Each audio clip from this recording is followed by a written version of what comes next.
అందరికీ నమస్కారం అండి. ఈరోజు నేను మీకు బొబ్బట్లు అదే ఓలిగలు ఎలా చేయాలో చూయించాలి అనుకుంటున్నానండి. ఏదైనా పెళ్ళిళ్ళైనా పండగలు వచ్చినా ప్రసాదాలు చేయాలన్నా మనకు ముందుగా గుర్తొచ్చేది ఓలిగలేనండి. ఇవి ఎలా చేయాలో చూద్దాము. ముందుగా దీనికోసము 1 గ్లాసు శనగబ్యాళ్ళు ఒక బౌల్లో తీసుకోవాలండి. నేను కాస్త ఎక్కువ తీసుకున్నాను గ్లాస్ కంటే, ఎందుకంటే ఓలిగ చారు చేయడం కోసము. ఇప్పుడు నేను చెప్పడం అయితే 1 గ్లాసు శనగబ్యాళ్ళతోటే ఎలా చేయాలో చెప్తున్నాను. వాటికి వాటర్ వేసి బాగా కడుక్కోవాలండి. మీరు ఒక హాఫ్ అన్ అవర్ బిఫోర్ నానబెట్టుకోవచ్చు, లేకపోతే అలాగైనా కుక్కర్లో వేసి బాయిల్ చేసుకోవచ్చు అండి. నేను అలాగే బాయిల్ చేస్తున్నా, ఉడికిపోతాయి. 4 విజిల్స్ పెట్టుకోండి చాలు, మరీ మెత్తగా ఉడకకూడదు, కరెక్ట్గా ఉడకాలండి. తర్వాత ఇప్పుడు అది ఉడికేలోపు మనం పిండి కలుపుకుందాము. కొలత ఎలాగంటే 1 కేజీ బెల్లకి 1 కేజీ మైదా కానీ ఓలిగ రవ్వ కానీ 1 కేజీ బెల్లం అండి, అలాగే వేసుకోవాలి. కప్పు కొలతల్లో అయితే బెల్లం ఉడికిన తర్వాత ఎంత బెల్లకు ఎంత బెల్లం వేయాలో చూపిస్తానండి, అలా వేసుకోండి. ఇప్పుడు పిండి కలిపేటప్పుడు మనము ఎంత కావాలో అంత కలుపుకోవచ్చు అండి, మళ్ళీ కూడా కలుపుకోవచ్చు. నేను అందుకోసము ఇప్పుడు 2 కప్స్ వేసుకున్నాను. కొద్దిగా పసుపు, కొద్దిగా సాల్ట్ అండి, ఎక్కువ వేసుకోకూడదు సాల్ట్, మళ్ళీ ఉప్పుగా ఉంటుంది. చూయించిన విధంగా కొద్దిగా వేసుకొని ఇప్పుడు నేను చూపిస్తున్నా కదా ఆ కన్సిస్టెన్సీలో పిండి కలుపుకోవాలి. తర్వాత ఫైనల్గా కొద్దిసేపు బాగా మర్దన చేసుకున్న తర్వాత ఆయిల్ అండి మనకు సరిపడినంత తీసుకొని దానికి అప్లై చేసేసి మూత పెట్టి ఒక హాఫ్ అన్ అవర్ పైన పెట్టుకోవచ్చు అండి, పక్కన పెట్టేయాలి. ఇప్పుడు బ్యాలు చూద్దాము. చూసారు కదా బాగా ఉడికిపోయాయి. ఇప్పుడు అందులో నీరు వంపేయాలండి. నీరు వంపేసిన తర్వాత 1 గ్లాస్ శనగబ్యాళ్ళకి 1.5 గ్లాసు బెల్లం పౌడర్ అండి. బెల్లం మనము పొడి చేసుకుని తురుముకున్నది కావచ్చు, నలగొట్టుకున్నది కావచ్చు, మెత్తని పౌడరు కొంచెము పరుగ్గా ఉన్న అంటే గుల్లలుగా ఉన్నా కూడా పర్వాలేదు. 1 గ్లాస్కి 1.5 గ్లాస్ బెల్లం చొప్పున వేసుకొని దాన్ని బాగా కలయిదిప్పుకొని కుక్కర్ మూత, జస్ట్ వేరే మూత కానీ కుక్కర్ మూత కానీ లోపల గ్యాస్ కట్ తీసేసి కొద్దిసేపు పెట్టుకోవాలండి, ఆ బెల్లం అంతా కరిగేదాకా. అది కరిగిపోయిన తర్వాత ఒక 4 ఇలాచీ వేసుకొని దాన్ని బాగా కలుపుకోవాలి. సాల్ట్ ఒక పించ్ అండి, మనము సాల్ట్ వేస్తే స్వీట్ ఎన్హాన్స్ అవుతుంది అంటారు కదా పెద్దలు, అందుకని ఒక పించ్ వేసాను. చూసారా, అది చల్లగా అయితే ఆ మాత్రం ఉంటుందండి. చల్లగా అయిన తర్వాత మిక్సీ జార్లో వేసుకొని ఇప్పుడు చూపిస్తున్నా కదా ఆ కన్సిస్టెన్సీలోకి రావాలండి. మనకు కరెక్ట్గా సరిపోయింది, మంచి కన్సిస్టెన్సీనే వచ్చింది. అలా ఉన్నవన్నీ కొద్దిగా వేసుకోవాలండి. ఇప్పుడు అదే కుక్కర్లో అదంతా మనము మిక్సీ పట్టుకున్నది వేసి 1 టేబుల్ స్పూన్ నెయ్యి వేసుకొని ఒక 2 మినిట్స్ అండి. ఇప్పుడు మనకు కన్సిస్టెన్సీ వచ్చింది, దాన్ని ఫ్రిడ్జ్లో పెట్టి తీస్తే గట్టిగా సరిపోతుంది, కానీ ఒక 2 మినిట్స్ అలా వేయించుకుంటే మనకు సూపర్గా వస్తుందండి. ఇప్పుడు చూపిస్తా చూడండి, ఆ కన్సిస్టెన్సీలోనే ఉంది. యాక్చువల్గా మనం 2 మినిట్స్ ఎక్కువసేపు ఏం వేయించలేదు. ఇప్పుడు చూపిస్తా చూడండి, ముందులాగే అనిపిస్తుంది, కానీ చల్లగా అయిన తర్వాత మళ్ళీ చూపిస్తా చూడండి తేడా ఉంది కదా కంపల్సరీగా. ఇప్పుడు నో ప్రాబ్లం, బూరెలకైనా ఓలిగలకైనా ఎలా రావాలంటే అలా వస్తుందండి. ఇదంతా మనం ఫ్రిడ్జ్లో పెట్టుకొని 1 వీక్ 10 డేస్ అయినా చేసుకోవచ్చు అండి, మనకి ఎప్పుడు కావాలో అప్పుడు. ఇప్పుడు మనకు కావాల్సినప్పుడు ఒక హాఫ్ అన్ అవర్ బిఫోర్ బయట పెట్టేసి చూసారు కదా అలా ఉంటలు చేసుకోవాలండి. మనకి ఆ సైజు కావాలంటే ఆ సైజు అలా తీసుకొని పక్కన పెట్టుకోవాలి. ఇప్పుడు నేను చాలా పల్సగా ఇప్పుడు అనంతపూర్లో చేస్తారు కదా స్పెషల్ ఓలిగలు, అలా ఎలా చేయాలో చూపించాలి అనుకుంటున్నాను. అందుకోసం ఒక కవర్ తీసుకొని ఆయిల్ అప్లై చేసి పక్కన పెట్టుకుందాము. ఇందాక కలిపి పెట్టుకున్న పిండిని ఇప్పుడు తీసుకొని మళ్ళీ బాగా మర్దన చేసుకోవాలండి. మెయిన్ మర్దననేనండి, ఆ పిండి మనం సాఫ్ట్గా కలుపుకున్నాముగా మర్దన చేసుకోవాలి. అప్పుడే మనకు ఎలా కావాలంటే అలా వస్తుందన్నమాట. చేతికి ఆయిల్ అప్లై చేసుకుంటూ మర్దన చేసుకోవాలి. ఇందాక పసుపు చెప్పినప్పుడు పించ్ అండి, ఎక్కువ వేసుకోకూడదు, ఎల్లోయిష్ అయిపోతుంది, 1 పించ్ అంతే. ఇప్పుడు చూపిస్తున్నా కదా ఆ కలర్లో ఉంటుంది, మనం కాల్చినప్పుడు లైట్ కలర్లో వస్తుందన్నమాట. కాబట్టి నేను చెప్పినట్లు కొద్దిగా వేసుకోండి పసుపు. ఇప్పుడు అమ్మవారి నైవేద్యం కోసం చేస్తున్నా కాబట్టి నేను లెఫ్ట్ హ్యాండ్ ఏం వాడట్లేదండి, కొద్దిగా తీసి పక్కన పెడుతున్నాను అనమాట. ఇప్పుడు ఎలా తట్టుకోవాలో చూద్దాం రండి. 2 రకాలుగా చూపిస్తాను. ఫస్ట్ ఏదైనా మనము కవర్కి ఆయిల్ అప్లై చేసుకోవాలి. అది బటర్ పేపర్ అయినా పర్వాలేదు, లేదా ఓలిగ పేపర్ అని దొరుకుతుందండి, అదైనా ఓకే. ఇప్పుడు నేను చూపిస్తున్నా కదా అలా తీసుకొని కొద్దిగా ఫస్ట్ స్ప్రెడ్ చేసుకోవాలి.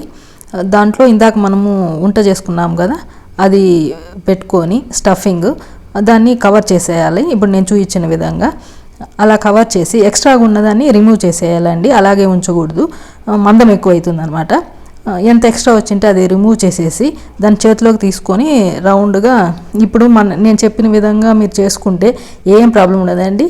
చేతికి ఆయిల్ అప్లై చేసుకొని దాన్ని రౌండ్గా చేసుకొని మళ్ళీ అక్కడ పెట్టుకోవాలి. ఇప్పుడు నేను చూస్తున్నా కదా అలా తట్టిన తర్వాత పిండి అంతా ఒక సైడ్కి వస్తుంది అనమాట. చూసారు కదా, అలా దాన్ని మనము మధ్యలోకి తెచ్చుకోవాలండి. అప్పుడే ఈవెన్గా వస్తుంది అనమాట.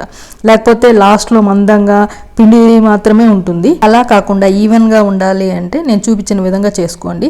అలా ఎక్స్ట్రాగా వచ్చిన పిండిని ఇటువైపు అటువైపు అంతా స్ప్రెడ్ చేసుకొని తర్వాత ఇలా చేత్తో మనకు ఎంత పలచగా కావాలో అంత పలచగా చేసుకోవచ్చు. కొంతమందికి స్టఫింగ్ మధ్యలో ఎక్కువగా ఉండి మందంగా ఉంటే ఇష్టము, కొంతమందికి స్టఫింగ్ తక్కువగా ఉండి పలచగా ఉంటే తక్కువ ఉంటే చాలా ఇష్టము. అలా మనకు నచ్చిన విధంగా దాన్ని తట్టుకోవచ్చండి. ఇప్పుడు నేను చెప్పిన విధంగా మీరు కలుపుకుంటే పిండి చూడండి ఎంత పలచగా చేత్తోనే ఎంత బాగా వస్తుందో అలాగే చేసుకోవచ్చు అనమాట. చాలా బాగా వస్తాయి. మీరు ఎలా అయినా కలుచుకోండి, కొత్తగా ఇప్పుడే చేసినా కూడా ఫెయిల్ కాకుండా నీట్గా వస్తుంది. ఇప్పుడు స్టవ్ మీద పెనం పెట్టుకొని ఆయిల్ అప్లై చేసుకోవాలి. తర్వాత ఇందాక మనం తట్టుకున్నాం కదా, దాన్ని పెనం మీద వేసి కొద్దిగా ఫస్ట్ ఎడ్జ్ తీసేసుకొని ఇట్లా కవర్ తీసేస్తే వచ్చేస్తుంది అనమాట. అది ఒక సైడ్ కొనకపోయినా ఏం పర్వాలేదండి. అది ఇప్పుడు నేను చూస్తున్నా కదా, అలా ప్యాన్ ఇట్లా మూవ్ చేస్తే అది వచ్చేస్తుంది, పక్కకు కదిలి వస్తుంది. ఒక పక్క కొద్దిసేపు తిప్పకూడదండి, మీడియం ఫ్లేమ్లో పెట్టుకొని కాల్చుకోవాలి. ఒక పక్క కాలిన తర్వాత తిప్పి ఇప్పుడు ఆయిల్ అప్లై చేసుకోవాలండి. మీ ఇష్టం, ఆయిల్ కానీ నెయ్యి కానీ మీకు ఎంత కావాలో అంత వేసుకొని తిప్పుకోవచ్చు. అది ఒక సైడ్ కాలిన తర్వాత ఇట్లా అంతా ఎడ్జెస్ కూడా కాలేలాగా దాన్ని తిప్పుకుంటూ దాంతో అలా కదుపుకుంటూ కాల్చుకోవాలి. తర్వాత ఇంకొక సైడ్ కూడా సేమ్ అలాగే ఎడ్జెస్ అంతా కాల్చుకొని తీసి పక్కకు పెట్టుకుంటే ఎంతో టేస్టీ అయిన బొబ్బట్టు రెడీ అయినట్లే. వీటిని మీరు నెయ్యితో అయినా వేడివేడిగా సర్వ్ చేసుకొని నెయ్యితో అయినా తీసుకోవచ్చు, లేకపోతే కొంతమంది పాలతో కూడా తింటారండి. చాలా టేస్టీగా ఉంటుంది, అది మన ఇష్టము. చూశారు కదా, ఇంకొక విధంగా ఎలా చేయాలో చూపిస్తాను.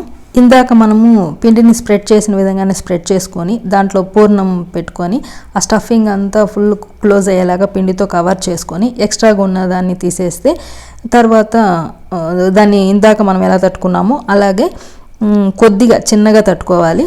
ఇది మనము చేత్తో చేస్తే అంత పలచగా రాదండి, ఎంతలా చేసినా కూడా కొంచెం మందంగానే ఉంటుంది.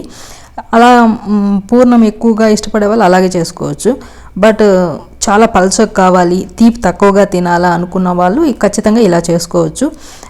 చాలా ఈజీ అండి. కొత్తగా ఇప్పుడు చేసేవాళ్ళు కూడా చాలా ఈజీగా చేసుకోవచ్చు, అదేం పెద్ద డిఫికల్ట్ ఏం కాదు. పిండి బాగా కలుపుకోవాలండి చెప్పిన విధంగా. ఇప్పుడు చూపించాను కదా, ఇందాక చేసిన విధంగా చేసుకొని ఇందాక మనం ఆయిల్ అప్లై చేసుకున్నాం కదా, ఆ కవర్ పెట్టుకొని జస్ట్ రౌండ్ షేప్లో మనం దాన్ని ఇట్లా తీడుకుంటూ రావాలండి. అంతే, మనము జస్ట్ అలా స్ప్రెడ్ చేసుకుంటూ రౌండ్ షేప్లో దాన్ని తీసుకుంటూ రావాలి అంతే. దానికేం పెద్ద కష్టపడాల్సిన పనిలా తట్టాల్సిన పనిలా రౌండ్ షేప్లో అట్లా లాక్కుంటూ రావాలి. చూపిస్తున్నా కదా, అలాగే సేమ్ మీకు ఆ సైజు కావాలంటే ఆ సైజు అప్పుడే తెలిసిపోతుంది. అంతవరకు దాన్ని తీసుకొని అదేంటి ఎల్లోయిష్గా కనబడుతుంది అక్కడ ఆ పిండి ఉండదేమో, పైన లేయర్ ఉండదేమో అనుకోవద్దండి. దాని మీద పల్చటి లేయర్ ఉంటుంది, ఏం ప్రాబ్లం ఏం లేదు. అది కనిపిస్తుంది అంటే అంత పలుచగా వస్తుంది అనమాట, అంతే తప్ప దాని మీద లేయర్ లేదని కాదు. వైట్ లేయర్ పలుచగా ఉంటుంది అనమాట. ఎంత కావాలో అంత సైజు వచ్చిన తర్వాత కవర్ రిమూవ్ చేసి ఇప్పుడు వేడెక్కిన పెనం మీద దాన్ని వేసుకుంటాం అనమాట. ఏం ప్రాబ్లం ఉండదు, చాలా ఈజీగా చూడండి వచ్చేస్తుంది. చూడండి సేమ్ ఇందాక ఎలా కాల్చుకున్నామో సేమ్ అలాగే కాల్చుకుంటాము. ఎవరైతే స్వీట్ తక్కువగా తినాలి అనుకునే వాళ్ళకి ఇలా చేసుకోవచ్చు, ఏమీ విరగదండి, స్టఫింగ్ బయటికి రాదు, సూపర్గా వస్తుంది. నేను చెప్పిన విధంగా చేసుకోండి, పిండి మాత్రము నేను చెప్పిన విధంగా కలుపుకోండి, చాలా బాగా వస్తుంది, చాలా టేస్టీగా కూడా ఉంటుంది. ఒక వారం 15 రోజులైనా మనం పెట్టుకొని హ్యాపీగా చేసుకొని తినచ్చు. ఎప్పుడు కావాలంటే అప్పుడు కొద్దిగా పిండి ముందే కలిపి పెట్టుకుంటే ఎన్ని కావాలంటే ఎన్ని వేసుకొని అప్పటికప్పుడు వేడిగా చేసుకొని తినచ్చు. అంతేనండి, ఎంతో టేస్టీ అయిన ఓలిగి రెడీ. మీరు చేసుకొని అమ్మవారికి ప్రసాదంగా పెట్టి టేస్టీగా మీరు తింటారని ఆశిస్తున్నా. మీకు కనుక ఈ వీడియో నచ్చినట్లయితే లైక్ చేయండి, షేర్ చేయండి, సబ్స్క్రైబ్ చేసుకోండి. Thank you so much. Me Sujatha BV.